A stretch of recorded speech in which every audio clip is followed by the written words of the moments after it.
Hello guys, स्वागत है आपकी अपनी चैनल हर्षिदा इलेक्ट्रिसिटी में। मैं हूं आपका दोस्त पंकज कुमार।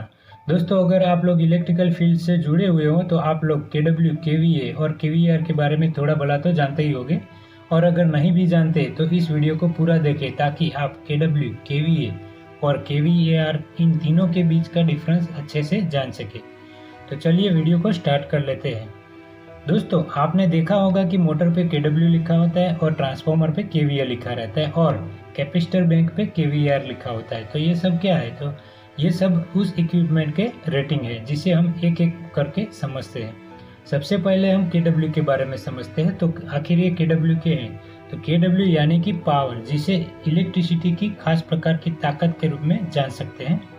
केडब्ल्यू में दो वर्ड्स है जिसमें के का मतलब है किलो एंड डब्ल्यू का मतलब है वाट, यानी कि किलोवाट, जिसे एक्टिव पावर अथवा रियल पावर भी कहा जाता है। यानी कि KW, active power and real power, इन तीनों एक ही चीज है। केडब्ल्यू एक प्रकार का लोड है जो किसी उपकरण के द्वारा खपत की गई बिजली का दर है। दोस्तों, एक्टिव एंड रियल वर्ड से ही पता चलता है कि जैसे कि किसी उपकरण को चलाने पर वो उपकरण वास्तविक रूप से जो एनर्जी को खर्च करता है, उसी एनर्जी को एक्टिव पावर या रियल पावर कहा जाता है, जिसे एक मोटर के माध्यम से समझते हैं। जैसे कि हमारे पास 3 फेज की कोई एक मोटर है और आप सब अच्छे से जानते होंगे कि मोटर इलेक्ट्रिकल एनर्जी को मैकेनिकल एनर्जी में कन्वर्ट करती है, जिसमें हमारे द्वारा 3 फेज सप्लाई देने पर मोटर का रोटर घूमता है और उसी रोटर को घुमाने में जो एनर्जी खर्च होती है, उसी एनर्जी को केडब्ल्यू या एक्टिव पावर तथा रियल पावर भी कहा जाता है। तो दोस्तों, अब समझते हैं केवीआर के बारे में। केवीआर का मतलब के से किलो, वी से वोल्ट, ए से एम्पियर एंड आर से रिएक्टिव। दोस्तों, केडब्ल्यू को एक्टिव पावर कहा जाता है, वैसे ही केवीआर को रिएक्टिव पावर कहा जाता है। तो चलिए समझते हैं active power and reactive power को। तो एक्टिव पावर को हमने समझ लिया जैसे कि एक्चुअल पावर अथवा रियल पावर। ठीक वैसे ही रिएक्टिव वर्ड से ही पता चल जाता है कि एक प्रकार की ऐसी एनर्जी जो यूजलेस पावर है, जिसका एनर्जी कंजप्शन में कोई उपयोग नहीं है।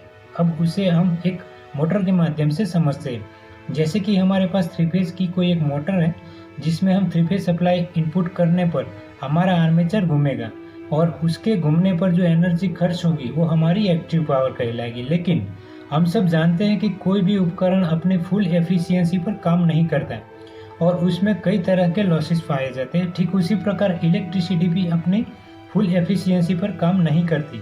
जब कोई मोटर में हमारे द्वारा सप्लाई देने पर आर्मेचर और फील्ड वाइंडिंग के बीच में ईएमएफ उत्पन्न होता है और ईएमएफ के उत्पन्न होने से पहले फील्ड वाइंडिंग में जो शुरुआत में जो इलेक्ट्रोमैग्नेट उत्पन्न होता है, उसी को रिएक्टिव पावर या फिर यूजलेस पावर भी कहा जाता है, जिसका कोई खास उपयोग नहीं होता है, लेकिन फिर भी मोटर में रिएक्टिव पावर का एक महत्वपूर्ण रोल है।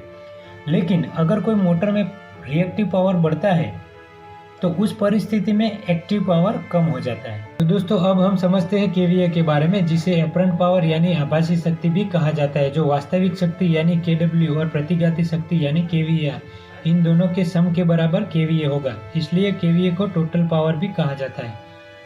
केवीए में के से किलो, वी से वोल्ट एंड ए से एम्पियर होता है, यानी कि किलो वोल्ट एम्पियर। केवीए को हम एक एग्जाम्पल के माध्यम से समझते हैं। जैसे कि किसी ग्लास को बियर से फुल भर देते हैं, तब ऊपर के हिस्से में थोड़ा सा जाग बन जाता है, तो उस जाग को हम एक रिएक्टिव पावर के रूप में लेते हैं और जाग के निचले हिस्से में जो ओरिजिनल बियर होता है, उसे हम एक्टिव पावर यानी कि वास्तविक शक्ति के रूप में जानेंगे, जो वास्तव में एक एनर्जी के रूप में है। और हमारे द्वारा भरा हुआ फुल ग्लास को हम अपरेंट पावर यानी कि केवीए के रूप में जानेंगे, जिसे आभासी शक्ति भी कह सकते हैं। तो दोस्तों, अभी तक हमने केडब्ल्यू यानी एक्टिव पावर जो एक वास्तविक शक्ति है और केवीएआर यानी कि रिएक्टिव पावर जो एक प्रतिघाती शक्ति है, जिसे यूजलेस पावर भी कह सकते हैं, और केवीए यानी कि अपरेंट पावर जो एक आभासी शक्ति के रूप में होती है, जिसे टोटल पावर भी कह सकते हैं। इन तीनों के बीच का जो भी डिफरेंस था वो हमने बहुत ही अच्छे तरीके से समझाने का प्रयास किया है। फिर भी आपको कोई डाउट लग रहा है तो कमेंट करके बता सकते हैं। और इलेक्ट्रिकल फील्ड की कोई और वीडियो देखना चाहते हो तो कमेंट सेक्शन में टाइटल जरूर लिखें, ताकि हमें भी एक प्लेटफॉर्म मिलता रहे। दोस्तों, अगर आप इलेक्ट्रिकल फील्ड में जीरो से स्टार्ट करना चाहते हो तो हमारी चैनल को सब्सक्राइब कर लीजिए, ताकि आपको इलेक्ट्रिसिटी के बेसिक स्तर से ही जानकारी मिलती रहेगी। उम्मीद करता हूँ कि वीडियो आपको पसंद आई होगी। अगर वीडियो पसंद आई हो तो वीडियो को लाइक करें और अपने दोस्तों के साथ शेयर करें। मिलते हैं अगली वीडियो में, तब तक के लिए जय हिंद।